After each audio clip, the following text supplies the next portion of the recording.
नमस्कार दोस्तों, स्वागत है आपके इस वीडियो में जिसमें आज हम बात करेंगे कक्षा 6 के विज्ञान अध्याय 11 की, जिसका नाम है प्रकाश, छायाएं एवं परावर्तन। तो उससे पहले मैं आपको ये बता दूं कि अध्याय 1 से लेके 10 तक की वीडियो और उनके प्रश्न उत्तर का वीडियो का लिंक आपको इस वीडियो के डिस्क्रिप्शन में मिल जाएगा। तो आप जाके उसे देख सकते हैं और साथ ही साथ आप इस चैनल की प्लेलिस्ट चेक कर सकते हैं, जहाँ पर आपको ये सारी वीडियोज़ मिल जाएंगी। तो आइए वीडियो को स्टार्ट करते हैं। तो जैसा कि इसका नाम है प्रकाश, छायाएं एवं परावर्तन, तो इसमें हमें प्रकाश और उससे जुड़े कुछ तथ्यों के बारे में पढ़ने को मिलेगा, जैसे कि अपारदर्शी, पारदर्शी और पारभासी क्या होते हैं। तो आइए इसे पढ़ना स्टार्ट करते हैं। हम अपने चारों ओर अनेक प्रकार की रंग बिरंगी वस्तुएं देखते हैं। स्कूल जाते समय हम अनेक वस्तुएं जैसे कारें, बस, साइकिलें, वृक्ष, जंतु तथा कभी कभी कुछ पुष्प देखते हैं। तो ये कहा जा रहा है कि हम जब भी कहीं आते जाते हैं या स्कूल जाते हैं तो हम अपने आसपास, अपने चारों तरफ बहुत सारी चीज़ें देखते हैं जो बहुत रंग बिरंगी होती हैं। आपके विचार से हम इन वस्तुओं को कैसे देखते हैं? रात्रि के समय जब पूर्ण अंधकार हो तब इन्हीं स्थानों के बारे में विचार कीजिए। देखेंगे, मान लीजिए रात्रि के समय आप पूर्णतः अंधेरे कमरे में जाते हैं। क्या आप कमरे में रखी हुई किसी भी वस्तु को देख पाते हैं? लेकिन जब आप कोई टॉर्च अथवा मोमबत्ती जलाते हैं तो उस कमरे में रखी हुई वस्तुओं को देख सकते हैं। क्या ऐसा नहीं है? बिना प्रकाश के वस्तुओं को नहीं देख सकते। प्रकाश वस्तुओं को देखने में हमारी सहायता करता है। तो जी हाँ, किसी भी चीज़ को देखने के लिए, किसी वस्तु को देखने के लिए प्रकाश की आवश्यकता होगी, और प्रकाश जो है वो चीज़ों को देखने में हमारी सहायता करता है। टॉर्च का बल्ब एक ऐसी वस्तु है जो स्वयं प्रकाश देता है। सूर्य आकाश में एक ऐसा पिंड है जो पृथ्वी को प्रकाशित करता है। दिन के समय हम इसी प्रकाश में वस्तुओं को देखते हैं। जो वस्तुएं सूर्य की तरह स्वयं प्रकाश का उत्सर्जन करती है उन्हें दीप्त पिंड कहते हैं। तो जो वस्तुएं, जैसे कि सूर्य जो है वो खुद का प्रकाश देता है, तो उसी प्रकार से जो वस्तुएं स्वयं प्रकाश देती हैं उन्हें हम क्या कहते हैं? दीप्त पिंड कहते हैं। कुर्सी, चित्र अथवा जूते जैसी वस्तुओं के बारे में आप क्या कहेंगे? इन्हें आप तभी देख सकते हैं जब प्रकाश एक दीप्त वस्तु जैसे सूर्य, टॉर्च अथवा विद्युत का प्रकाश से इस वस्तु पर पड़ता है, तब हमारी आंखों की ओर आता है। टॉपिक 11.1 पारदर्शी, अपारदर्शी तथा पारभासी वस्तु। अब इनके बारे में हम पढ़ेंगे। याद कीजिए, हमने अध्याय 4 में वस्तुओं को पारदर्शी, अपारदर्शी अथवा पारभासी के समूहों में बांटा है। यदि हम किसी वस्तु के आर पार नहीं देख सकते तो वे अपारदर्शी वस्तु है। तो जिस वस्तु के हम आर पार नहीं देख सकते वो अपारदर्शी है, जैसे कि हम इसे पहले चैप्टर नंबर 4 में पढ़ चुके हैं। यदि आप किसी वस्तु के आर पार देख सकते हैं तो वह वस्तु प्रकाश को अपने अंदर से होकर जाने देती है। ऐसी वस्तु को पारदर्शी कहते हैं। कुछ वस्तुओं से आर पार देख तो सकते हैं परंतु बहुत स्पष्ट नहीं, ऐसी वस्तुओं को पारभासी कहते हैं। आइए क्रियाकलाप 1 देख लेते हैं। अपने चारों ओर देखिए और दैनिक जीवन की जितनी अधिक से अधिक वस्तु एकत्र कर सकते हैं कीजिए, जैसे रबड़, plastic, scale, pen, pencil, notebook, कागज की शीट, अनुरेखण कागज अथवा कपड़े का टुकड़ा। इन सभी वस्तुओं के आर पार किसी दूर रखी हुई वस्तु को देखने का प्रयास कीजिए, जैसा कि चित्र 11.1 में यहाँ पर दिखाया गया है। क्या दूर रखी वस्तुओं से आने वाला प्रकाश इन वस्तुओं के आर पार चलकर आपकी आंखों तक पहुंच पाता है?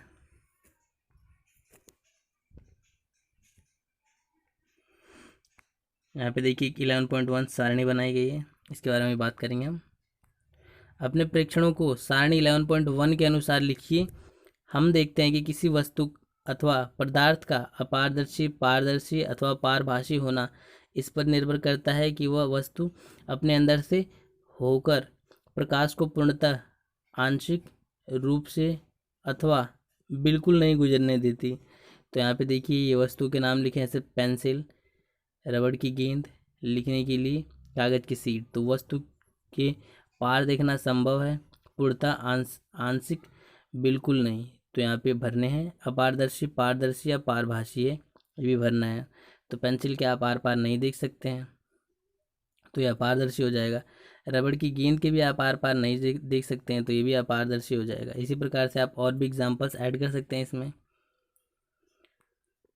टॉपिक 11.2 छायाएं वास्तव में क्या होती हैं। क्रियाकलाप 2। अब प्रत्येक अपारदर्शी वस्तु को धूप में जमीन से कुछ ऊंचाई पर एक एक करके पकड़िए। धरती पर आप क्या देखते हैं। आप जानते हैं कि धरती पर बने ये गहरे काले धब्बे वस्तुओं की छाया के कारण हैं। कभी कभी आप वस्तु की छाया देखकर वस्तु को पहचान सकते हैं, जैसा कि चित्र 11.2 में दिखाया गया है। यहाँ पे देखिए, यहाँ पे वस्तु की छाया दिखाई गई है। मैदान में कागज की एक सीट बिछाइए। किसी सामान्य जानकर अपारदर्शी वस्तु को किसी ऊंचाई पर हाथ में इस प्रकार पकड़िए कि उसकी छाया जमीन पर बिछी कागज की सीट पर पड़े। जब आप वस्तु को पकड़े हुए हो तो उस समय अपने किसी मित्र से छाया की बाहरी रेखा खींचने के लिए कहिए। इसी प्रकार अन्य वस्तुओं की छायाओं की बाहरी रेखाएं खींचिए। अब आपने कुछ अन्य मित्रों से छायाओं की बाहरी रेखाएं देखकर वस्तुओं को पहचानने के लिए कहिए। वे कितनी वस्तुओं को सही पहचान सकते हैं। क्या आप अपनी छाया किसी अंधेरे कमरे में अथवा रात्रि में जब कोई प्रकाश नहीं होता है देखते हैं। क्या आपको उस समय भी कोई छाया दिखाई देती है जब कमरे में प्रकाश स्रोत के अतिरिक्त अन्य कुछ नहीं होता है। ऐसा प्रतीत होता है कि छाया देखने के लिए हमें कोई प्रकाश स्रोत तथा प्रकाश के पथ में कोई अपारदर्शी वस्तु चाहिए। क्या इसके अतिरिक्त कोई अन्य वस्तु भी चाहिए। क्रियाकलाप 3। यह एक ऐसा क्रियाकलाप है जिसे आपको अंधेरे में करना होगा। शाम होते ही अपने कुछ मित्रों के साथ एक टॉर्च तथा गत्ते की एक बड़ी सीट लेकर किसी खुले मैदान में जाइए। टॉर्च को जमीन के समीप ले जाकर ऊपर की ओर इस तरह से जलाइए जिससे टॉर्च का प्रकाश आपके मित्र के चेहरे पर पड़े। अब आपके पास प्रकाश स्रोत तथा प्रकाश के पथ के अनुदिश एक अपारदर्शी वस्तु है। यदि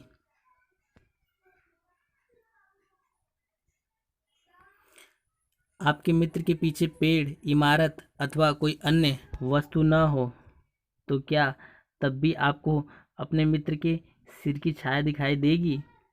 इसका अर्थ यह नहीं है कि वह छाया नहीं है। वास्तव में टॉर्च का प्रकाश आपके मित्र के सर से पार नहीं होता है। अब किसी अन्य मित्र से कहें कि गत्ते की सीट को आपके मित्र के पीछे पकड़े। क्या अब छाया सीट पर बनती है, जैसा कि चित्र 11.3 में दिखाया गया। यहाँ पर देखिए,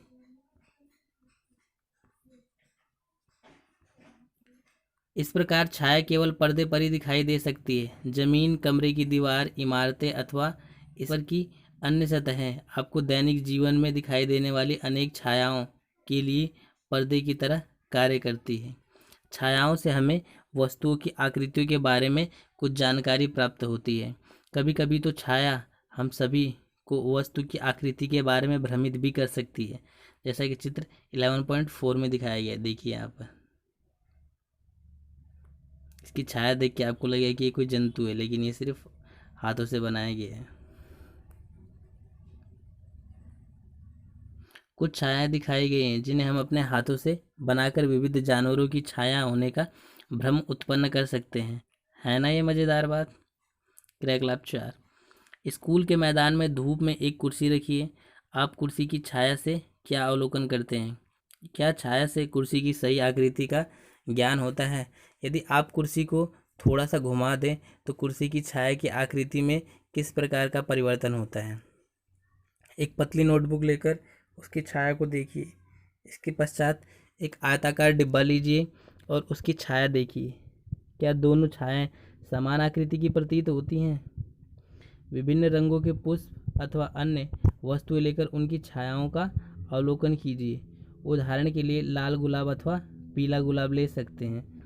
जब वस्तुओं के रंग भिन्न भिन्न होते हैं तो क्या उनकी छायाओं के रंग भी भिन्न भिन्न दिखाई पड़ते हैं। तो ऐसा नहीं है। एक लंबा बॉक्स लीजिए तथा पृथ्वी पर बनी उसकी छाया को ध्यान से देखिए। जब आप बॉक्स को इधर उधर गति कराते हैं तो उस समय आप छाया के आकार में होने वाले परिवर्तन को देख सकते हैं। बॉक्स की छाया कब सबसे छोटी बनती है?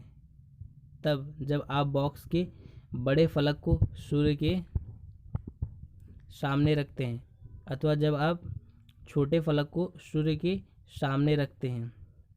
आइए इस लंबे बॉक्स का प्रयोग सरल कैमरा बनाने में करें। टॉपिक 11.3 सूची छिद्र कैमरा। शायद आप यह सोचते हैं कि किसी कैमरे को बनाने के लिए हमें बहुत सी सामग्री चाहिए, लेकिन यदि हम केवल सरल सूची छिद्र कैमरा ही बनाना चाहते हैं तब ऐसा नहीं है। क्रियाकलाप 5, दो ऐसे बॉक्स लीजिए जिनमें से एक बॉक्स दूसरे के भीतर बिना अंतराल के खिसक सके। दोनों बॉक्सों का एक एक छोटा फलक काट दीजिए। बड़ा बॉक्स लेकर उसके दूसरे छोटे फलक के बीचों बीच एक छोटा छिद्र बनाइए, जैसा कि चित्र 11.5a में दिखाया गया है। यहाँ पर देखिए, जैसे कि 11.5a में दिखाया गया है। इसी प्रकार छोटे बॉक्स के दूसरे छोटे फलक पर एक वर्गाकार आकृति जिसकी भुजा लगभग 5 सेंटीमीटर से 6 सेंटीमीटर हो काटिए। इसे कटे भाग पर ट्रेसिंग पेपर यानी पारभासी पर्दा चिपकाकर ढक दीजिए, जैसा कि चित्र 11.5b में दिखाया गया है।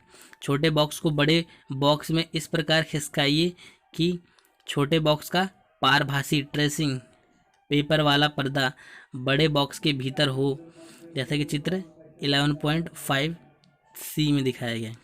आपका सूची छिद्र कैमरा उपयोग के लिए तैयार है। सूची छिद्र कैमरा लेकर छोटे बॉक्स के खुले हुए सिरे को देखें। अपने सिर तथा सूची छिद्र कैमरे को काले रंग के कपड़े से ढक लीजिए। अब सूची छिद्र कैमरे से दूर की वस्तुएं जैसे पेड़ अथवा इमारतों को देखने का प्रयत्न करें। सुनिश्चित करें कि जिस वस्तु को आप सूची छिद्र कैमरे से देखना चाहते हैं वह सूर्य की तेज धूप में रखी हो।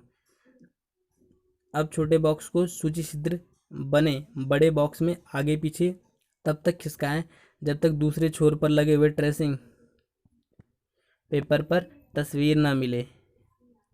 क्या सूची छिद्र कैमरों के प्रतिबिंब अपनी छायाओं से भिन्न हैं? सूची छिद्र कैमरे से सूर्य के तीव्र प्रकाश में सड़क पर गतिमान वाहनों एवं व्यक्तियों को देखें। क्या कैमरे के द्वारा देखे गए चित्र दूसरी ओर की वस्तुओं के रंगों को दर्शाते हैं? क्या प्रतिबिंब सीधे हैं अथवा उल्टे? आश्चर्य आश्चर्य। आइए अब अपने सूची छिद्र कैमरे से सूर्य का प्रतिबिंब बनाएं। इसके लिए हमें थोड़ी सी भिन्न व्यवस्था चाहिए। हमें गत्ते की एक बड़ी शीट चाहिए। इसके मध्य में छोटा सा सूची छिद्र हो। गत्ते की शीट को सूर्य की तरफ इस प्रकार पकड़ें कि उसकी छाया साफ क्षेत्र में बने। क्या आप सूर्य का वृत्ताकार प्रतिबिंब गत्ते की शीट की छाया के मध्य में देखते हैं? अपनी जगह से सूर्य ग्रहण के समय सूर्य का सूची छिद्र प्रतिबिंब देखें। सूर्य ग्रहण से पहले सूची छिद्र तथा पर्दे को इस प्रकार सुव्यवस्थित करें कि सूर्य का प्रतिबिंब पर्दे पर साफ बने। सूर्य ग्रहण आरंभ होने पर सूर्य का प्रतिबिंब देखें। आप अवलोकन करेंगे कि ग्रहण प्रारंभ होने पर सूर्य के प्रतिबिंब का एक भाग धीरे धीरे काला हो जाता है। हमें सूर्य को सीधे कदापि नहीं देखना चाहिए, यह हमारी आंखों के लिए अत्यंत हानिकारक हो सकता है। प्रकृति में भी एक रोचक सूची छिद्र कैमरा है। कभी कभी हम ऐसे वृक्ष के नीचे से गुजरते हैं जिसमें ढेरों पत्तियां होती हैं, तब हमें उस पेड़ के नीचे सूर्य के प्रकाश के धब्बे दिखाई देते हैं, जैसा कि चित्र 11.6 में दिखाया गया है। यहाँ पे देखिए, वास्तव में ये वृत्ताकार प्रतिबिंब सूर्य के सूची छिद्र प्रतिबिंब होते हैं। पत्तियों के बीच के खाली स्थान सूची छिद्र की भांति व्यवहार करते हैं।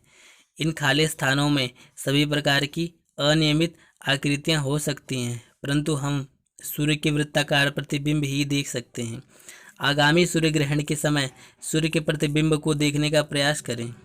यह अत्यंत रोचक हो सकता है। बूझो के मस्तिष्क में एक विचार है। हमने अपने सूची छिद्र कैमरे से सड़क पर चलते लोगों के उल्टे प्रतिबिंब देखे थे। सूर्य के प्रतिबिंब के साथ क्या होता है?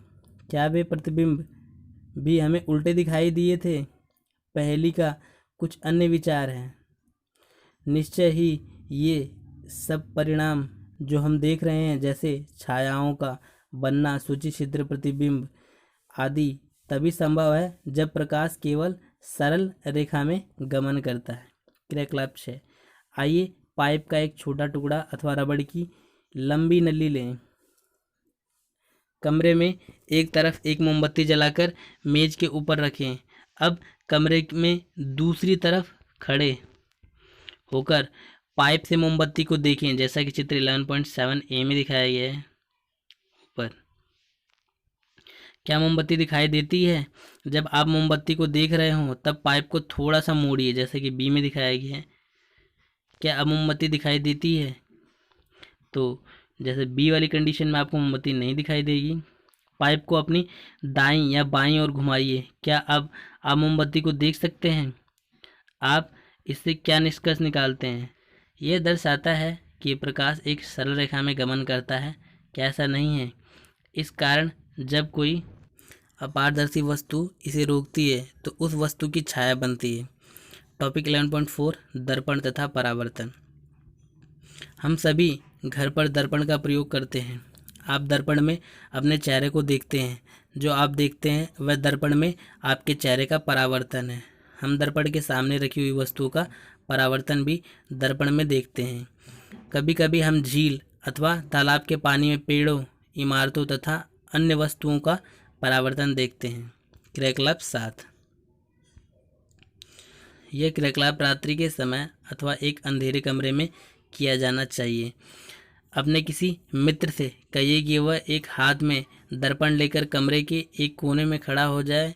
एक हाथ में टॉर्च लेकर आप कमरे के दूसरे कोने में खड़े हो जाएं। टॉर्च के कांच को अपनी उंगलियों से ढक लीजिए तथा टॉर्च को जलाएं। किरणपुंज प्राप्त करने के लिए अपनी अंगुलियों के बीच कुछ जगह छोड़ें। प्रकाश पुंज को अपने मित्र के द्वारा पकड़े हुए दर्पण पर डालिए।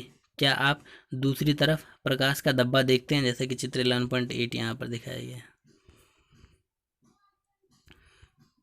अब टॉर्च को की दिशा इस प्रकार समायोजित कीजिए कि प्रकाश का धब्बा कमरे में खड़े किसी दूसरे मित्र के ऊपर पड़े।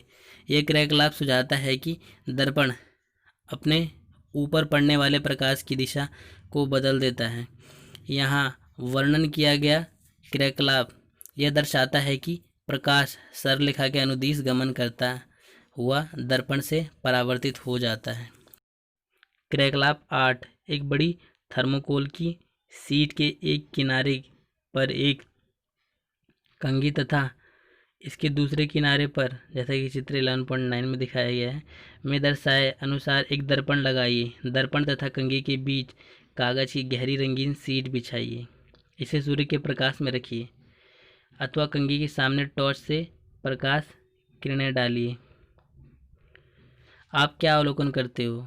क्या आप चित्र 11.9 में दर्शाए जैसा पैटर्न प्राप्त करते हैं? इस क्रियाकलाप से हमें यह ज्ञात होता है कि प्रकाश किस प्रकार गमन करता है तथा यह किस प्रकार दर्पण से परावर्तित होता है।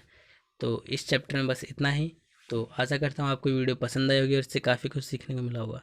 तो अगर आपको वीडियो अच्छी लगी, इससे कुछ सीखने को मिला, तो प्लीज़ वीडियो को लाइक कीजिए, चैनल को सब्सक्राइब कीजिए। Thank you very much.